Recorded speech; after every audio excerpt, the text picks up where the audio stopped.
Atas nama Bapa dan Putra dan Roh Kudus, amin. Shalom Aleichem bersama Mesiah. Selamat bertemu kembali saudara dengan saya, Archimandrit Romo Daniel Biantoro, Ketua Umum dan pendiri dari Gereja Ortodoks Indonesia. Semoga pagi ini saudara-saudara dalam keadaan sehat walafiat, dan untuk saudara-saudara Ortodoks yang sedang menjalankan masa puasa catur dasa yang beberapa harinya ini, Tuhan memberikan kekuatan supaya saudara dapat menjalankan puasanya sampai akhir nanti menjelang Pekan Kudus ya, menjelang Pekan Kudus. Baik, kali ini saya akan melanjut ini tanggal 10 bulan 3 ya, tahun 2022. Saya akan melanjutkan menjawab pertanyaan dari saudara Daniel Sucipto ya, kalau saya tidak salah coba ya, Daniel Sucipto dari Kalimantan Tengah ya.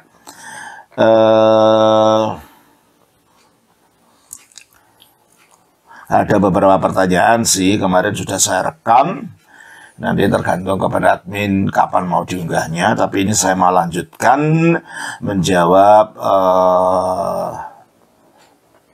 pertanyaan berikutnya ya.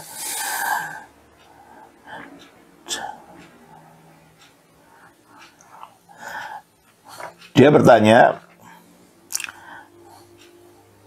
Romo, mengenai pemahaman tentang Allah dalam iman Kristen, mengapa harus Tritunggal ya Romo? Allah kita kenapa tidak segambar dengan kita? Kita kan manusia ehad. Baik. Kata ehad itu beda dengan kata yahid dalam bahasa Ibrani. Ya. Kalau yahid itu satu seperti ini. Kita bukan yahid. Karena dalam diri kita, di samping ada wujudnya, kita punya pikiran, kita punya roh. Romo Daniel ini ada wujudnya Romo Daniel. Tapi juga punya pikirannya, punya angan-angannya, punya kata-katanya. Nah, dia punya kata-kata, punya pikiran, punya angan karena dia punya kehidupan, punya roh di dalamnya. Jadi Romo Daniel yang satu ini memiliki wujud yang nampak, memiliki angan-angan, pikiran, dan akhirnya perkataan, dan memiliki roh. Tapi tidak berarti ada tiga Romo Daniel, satu. Nah, inilah satu dalam arti yahid, itu yahid itu. Bukan ya satu dalam arti yahid seperti ini. Ya. Seperti batang ini, ya. Tapi satu yang di dalamnya mengandung roh dan pikiran. Demikian juga Allah juga begitu. Di dalam diri Allah yang satu itu, dan Allah yang satu ini disebut Bapa. Coba kita baca di dalam 1 Korintus 8 ayat yang ke-6. Namun bagi kita hanya ada satu Allah saja, yaitu Bapa. Nah, namun bagi kita hanya ada satu Allah saja, yaitu Bapa. Kita baca juga dalam Yohanes pasal 17 ayat 1. Demikianlah kata Yesus, lalu ia menengadah ke langit dan berkata, Bapa. Nah, di sini dalam doanya Yesus menyebut Allah itu Bapa. Dan dijelaskan dalam ayat 3, pasal yang sama. Inilah hidup yang kekal itu, yaitu bahwa mereka mengenal Engkau satu-satunya Allah yang benar. Ya, jadi satu-satunya Allah yang benar adalah Bapa yang disebut Yesus tadi di atas. Jadi ajaran Yesus dalam Injil Yohanes dengan apa yang dikatakan oleh 1 Korintus 8 ayat 6 itu sama, yaitu Allah yang satu itu adalah Bapa. Kita baca juga Yohanes pasal 8 ayatnya yang ke-42. Kata Yesus kepada mereka, jikalau Allah adalah Bapamu. Jikalau Allah adalah Bapamu. Jadi Bapa Allah itu adalah Bapa. Kita baca juga Efesus pasal yang ke-4 ayat yang ke-6. Satu Allah dan Bapa dari semua. Satu Allah dan Bapa. Berarti kalau itu Allah yang satu itu adalah Bapa. Itulah wujud Allah yang satu itu. Nah, dia disebut Bapa bukan karena dia laki-laki atau perempuan. Ini tidak berbicara tentang gender. Tapi berbicara tentang fungsi, berbicara tentang penggambaran Oleh karena itu kita baca, kalau itu apa yang mengapa Allah disebut Bapa?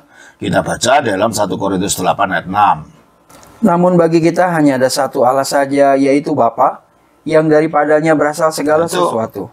Satu Allah saja, yaitu Bapa, yang daripadanya berasal segala sesuatu. Jadi Allah itu disebut apa? Karena daripadanya berasal dari segala sesuatu. Seperti dalam rumah tangga ya, manusia ya. Seorang bapak adalah merupakan asal dari segala sesuatu dalam keluarga itu. Asal rezekinya ya. Asal daripada otoritas keluarga ini, asal daripada apa kewibawaan yang ada dalam keluarga itu, jadi asal dari anak-anaknya. Berarti karena Allah itu merupakan asal dari segala sesuatu, alam semesta ini, semua yang tercipta ini, maka dia disebut Bapa. Pertanyaannya, nah sebelum ada ciptaan, apakah Allah disebut Bapa? Kalau iya, dia asal-usulnya apa sebelum ada ciptaan? Iya, gelarnya Allah itu kekal, tidak ada yang baru dalam Allah. Demikianlah Bapa juga kekal. Nah, kalau Bapa artinya adalah asal-usul, dalam kekekalan Allah jadi asal-usulnya apa? Asal-usul dari firman-Nya sendiri. Makanya Kristus mengatakan, Kristus sebagai firman Allah yang menjadi manusia mengatakan di dalam Yohanes 8 ayat 44 itu 42 itu. Kata Yesus kepada mereka, "Jikalau Allah adalah Bapamu, kamu akan mengasihi aku, sebab aku keluar dari data." Nah, sebab aku keluar dari dan datang dari Allah, berarti Yesus sebagai firman Allah yang sekarang menjadi manusia itu asal usulnya dari Allah yang esa ini, dari Bapa ini. Jadi Bapa ini kekal karena di dalam dirinya menjadi asal usul kekal dari firman-Nya tadi. Jadi di dalam Bapa yang satu ini terdapat firman yang kekal. Karena firman itu terkandung dalam Allah tapi juga dikeluarkan dari Allah, maka firman ini disebut anak. Dan melalui anak inilah, melalui firman inilah, Allah menciptakan segala sesuatu.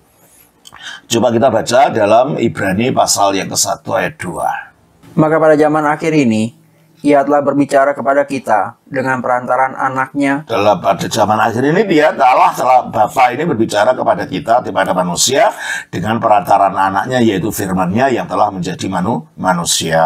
Terus? Yang telah Ia tetapkan sebagai yang berhak menerima segala yang ada. Oleh Dia, oleh anak ini, Allah telah menjadikan alam semesta. Allah telah menjadikan alam semesta. Jadi anak atau firman itu adalah sarana di mana Allah menjadikan alam semesta. Jadi di dalam diri Allah ini ada firman yang melaluinya Allah menyatakan diri, dan yang melaluinya atau olehnya Allah menciptakan segala sesuatu. Di samping itu, Allah juga sumber daripada kehidupannya sendiri, kehidupan ilahi yang melaluinya dia memberi kehidupan pada makhluk, yaitu roh namanya. Kita baca di dalam Yohanes pasal 15 ayat 26.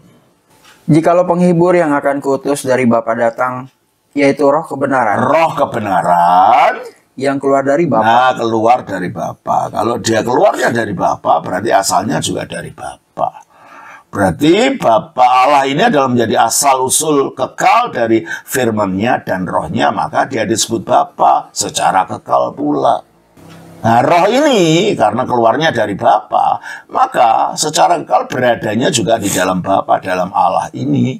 Kita baca 1 Korintus 2 ayat 11.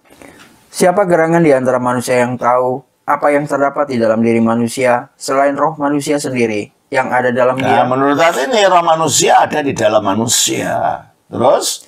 Demikian pula lah, tidak ada orang yang tahu apa yang terdapat di dalam diri Allah selain roh Allah. Jadi kalau begitu, kalau rohnya manusia berada dalam manusia, rohnya Allah juga ada di dalam Allah.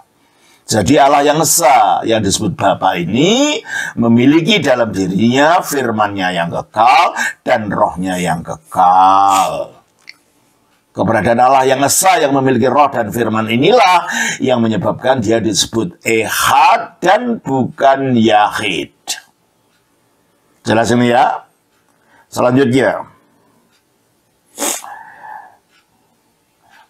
bahwa melalui rohnya atau melalui roh kebenarannya itu Allah memberikan kehidupan. Dikatakan di dalam Ayub pasal 33 ayat yang keempat. Roh Allah telah membuat aku, dan nafas yang maha kuasa membuat aku hidup. Nah, di sini rohnya Allah disebut nafas Allah. Yang membuat manusia hidup, yang membuat manusia ada dan mempunyai kehidupan itu. Jadi kalau gitu dalam Allah itu, seperti dalam, kalau dikatakan, bukankah Allah, kenapa tidak segambar dengan kita? Justru itu segambar. Sebagaimana kita ada wujudnya, ada pikirannya, ada kata-katanya, dan ada nafas yang ada rohnya. Demikianlah dalam Allah itu, Allah yang esa itu memiliki firman dan memiliki roh atau nafas yang kekal yang ada di dalam dirinya. Jelas ini ya? Jadi itu justru segambar gitu loh. Dan manusia kan echad, ya Allah juga echad, karena artinya echad itu satu yang di dalamnya mengandung, kalau dalam manusia mengandung ya pikirannya dan mengandung roh kehidupannya. Kalau dalam Allah ya mengandung firman-Nya sendiri yang kekal itu, yang juga mengandung rohnya, yang dari dalamnya melalui roh firman-Nya dia menyatakan diri dan menciptakan dunia, dan melalui rohnya dia memberikan kehidupan terhadap ciptaan, ke atas ciptaan yang diciptakan melalui firman tadi. Terus jadi tidak ada tiga Allah, yang satu. Allah yang satu memiliki firman dan roh itu.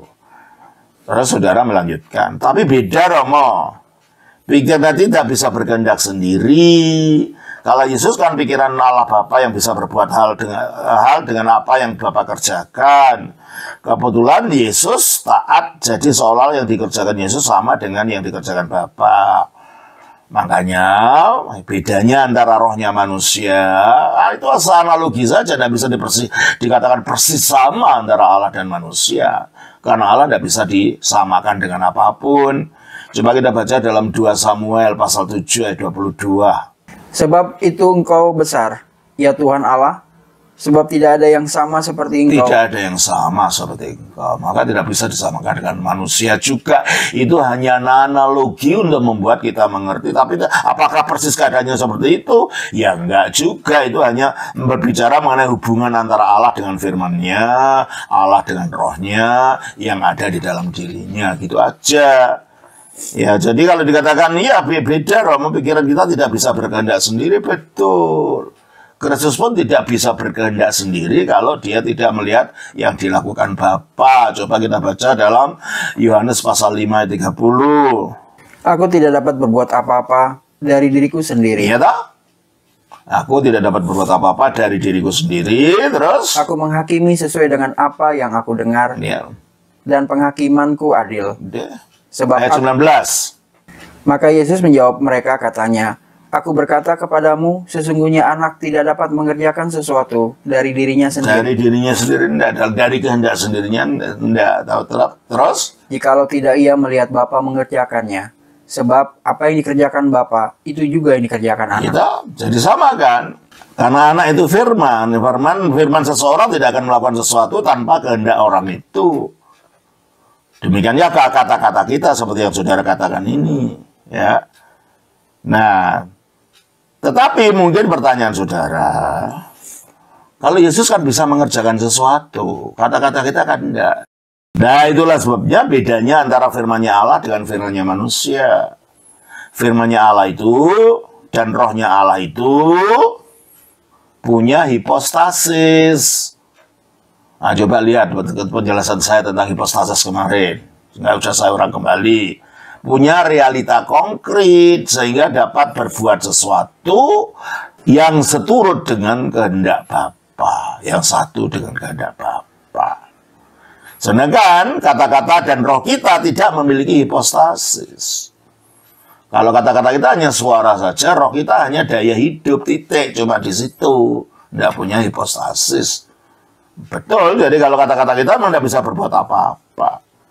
Jadi memang beda, itu hanya analogi antara hubungan hubungan Allah, firman-Nya dan rohnya yang kita analogikan dengan hubungan kita, pikiran kita dan kehidupan kita yang satu dalam diri kita. Gitu. Jadi ini yang saya dapat jelaskan mengenai mengapa Allah itu Tritunggal, karena saudara berbicara tentang Echad. Dan pertanyaannya lagi adalah, mengapa Allah harus Tritunggal? Keesaan itu keesaan yang harus memiliki firman dan roh. Karena dikatakan di dalam 1 Yohanes pasal 4 ayat 8, barang siapa tidak mengasihi, ia tidak mengenal Allah, sebab Allah adalah kasih. Dan juga ayat 16, kita telah mengenal dan telah percaya akan kasih Allah kepada kita. Allah adalah kasih. Allah adalah kasih. Dari dua ayat ini jelas sekali, Allah itu hakikatnya adalah kasih. Kasih hanya bisa berjalan kalau ada 3 unsur. Yang mengasihi, yang dikasihi, semangat cinta kasih yang menghubungkan antara yang mengasihi dan yang dikasihi itu. Nah, kalau Allah itu kasih, berarti ada yang mengasihi dan ada yang dikasihi. Ada semangat cinta kasih. Nah, kalau ini kelihatannya jadi terpisah ya. Mengasihi sendiri, yang dikasih sendiri, semangat cinta kasih sendiri. Nah, kalau terpisah itu nanti jadi 3 ilah. Padahal Allah itu satu, berarti unsur yang mengasihi ya ada di dalam Allah. Yang satu tadi. Unsur yang dikasih ya ada di dalam Allah yang satu tadi. Semangat atau kekuatan cinta kasih antara yang mengasihi dan dikasih itu ya ada di dalam yang dikasih, di dalam diri Allah yang satu itu. Nah, siapa yang mengasihi itu? Itulah Bapa. Coba kita baca di dalam Yohanes pasal 17 ayat 24. Ya Bapa, aku mau supaya dimanapun aku berada, mereka juga berada bersama-sama dengan aku, mereka yang telah Engkau berikan kepadaku, agar mereka memandang kemuliaanku yang telah Engkau berikan kepadaku, sebab Engkau telah mengasihi aku sebelum dunia dijadikan. Jadi Kristus mengatakan setelah jadi manusia ini, Engkau telah mengasihi aku sebelum dunia dijadikan. Jadi Bapa ini sebelum ada apa-apa, sebelum dunia dijadikan, telah menyatakan kasihnya melalui kepada sabdanya, kepada firman-Nya, atau kepada anak tunggalnya ini. Jadi Bapa adalah Dia yang mengasihi. Sedangkan firman atau anak adalah Dia yang dikasihi. Sebagai Dia yang dikasihi, anak ini akhirnya mengembalikan kasih itu kepada Bapa. Kita baca dalam Yohanes 4 ayat yang 14 ayat 31. Tetapi supaya dunia tahu bahwa aku mengasihi Bapa. Bahwa aku mengasihi Bapa. Bapa mengasihi aku sejak sebelum dunia dijadikan, aku mengasihi Bapa. Nah, karena firman itu adanya di dalam diri Allah seperti yang telah kita katakan tadi, maka hubungan cinta kasih antara Bapa dan firman atau dan putra, antara putra atau firman dengan Bapa itu terjadinya di dalam diri Allah yang satu itu, bukan sesuatu di luar. Dengan demikian tidak ada 2 Allah atau 3 Allah, tidak, hanya satu Allah, dan kasih itu terjadinya di dalam diri Allah itu sendiri. Lalu semangat atau kekuatan atau kuasa yang cinta kasih yang mengikat antara Bapa dan Putra ini apa? Yang menyampaikan kasihnya Bapa kepada firman dan yang kembalikan kasih yang dia ada pada firman itu kembali kepada Bapa, itulah Roh Kudus. Coba kita baca dalam Roma 5 ayat 5. Dan pengharapan tidak mengecewakan, karena kasih Allah telah dicurahkan dalam hati kita oleh Roh Kudus yang telah dikaruniakan kepada kita. Kasih Allah telah dicurahkan dalam hati kita oleh Roh Kudus. Jadi fungsinya Roh Kudus menurut ayat ini adalah mencurahkan kasihnya Allah. Setelah ada manusia, kasihnya Allah itu dicurahkannya ke dalam hati kita. Padahal Roh Kudus itu sebagai rohnya Allah, kekal satu dalam Allah. Coba kita baca di dalam Ibrani pasal 14 ayat 9. Nggak ada, mau. Ibrani 14 ayat 9. Nggak ada. Ibrani 9 ayat 14 terbalik. Betapa lebihnya darah Kristus yang oleh roh yang kekal. Oleh roh yang kekal. Jadi kalau roh itu kekal, karena dia rohnya Allah yang tinggalnya di dalam Allah, maka fungsinya juga kekal. Fungsinya tadi apa? Mencurahkan kasih Allah. Nah kalau gitu, di dalam kekekalan, kasihnya Allah itu dicurahkan kepada siapa oleh Roh Kudus? Ya dicurahkan kepada dia yang sejak kekal dikasihi oleh Allah. Dan siapa itu? Itulah firman-Nya Allah. Itulah anak Allah yang dikasihi Bapa sejak sebelum dunia dijadikan. Jadi Bapa mencurahkan kasih-Nya itu kepada firman atau putra melalui roh. Dan putra mengembalikan kasih itu kepada Bapa juga melalui roh yang sama. Sehingga kalau begitu, di dalam diri Allah yang satu ini ada lingkaran cinta kasih tanpa henti dari Allah yang esa itu kepada firman-Nya melalui rohnya, dan firman ini mengembalikan kasihnya Allah ini kepada Allah, kepada Bapa melalui roh yang sama tadi. Sehingga dengan demikian inti hidup, gerak hidup di dalam diri Allah yang esa itu adalah kasih tadi. Itulah sebabnya Allah harus tertunggal. Kalau enggak gimana dia menjalankan kasihnya dalam dirinya? Itu yang kedua. Jadi yang pertama menjawab masalah ehad tadi, mengapa tertunggal. Yang kedua menjawab masalah kasih tadi, yang menyebabkan, yang mengharuskan Allah tertunggal. Yang ketiga adalah penciptaan. Kita tahu Allah menciptakan segala sesuatu melalui firman dan memberi kehidupan kepada yang diciptakan tadi melalui roh. Sehingga dikatakan di dalam Mazmur pasal yang ke-33 ayat 6. Tolong bacakan. Oleh firman Tuhan langit telah dijadikan. Oleh firman Tuhan langit telah dijadikan. Artinya alam semesta itu dijadikan melalui firman Tuhan. Terus? Oleh nafas dari mulutnya segala tentaranya. Oleh nafas dari mulutnya, dan kita tahu nafas dari mulut Tuhan itu adalah roh tadi. Segala tentaranya, yaitu tentara langit, yaitu planet-planet, galaksi-galaksi, semuanya itu dijadikan, diberi kehidupan kalau ada makhluk hidupnya oleh roh. Berarti Allah menjadikan segala sesuatu melalui firman dan roh. Oleh karena itu Allah itu memiliki firman dan Allah itu memiliki roh. Itulah sebabnya Allah itu Tritunggal. Kalau Allah bukan Tritunggal, dia mau mencipta melalui apa? Orang dia punya firman. Tidak punya firman. Dan kalau dia tidak punya roh, dia memberi hidup melalui apa? Karena dia tidak punya roh kehidupan yang melaluinya dia memberi kehidupan kepada manusia. Jadi dari sisi ciptaan kita lihat arah Allah yang esa haruslah memiliki firman, haruslah memiliki roh, yaitu haruslah bersifat Tritunggal ini. Jadi Tritunggal itu bukan mengenai jumlah Allah ya.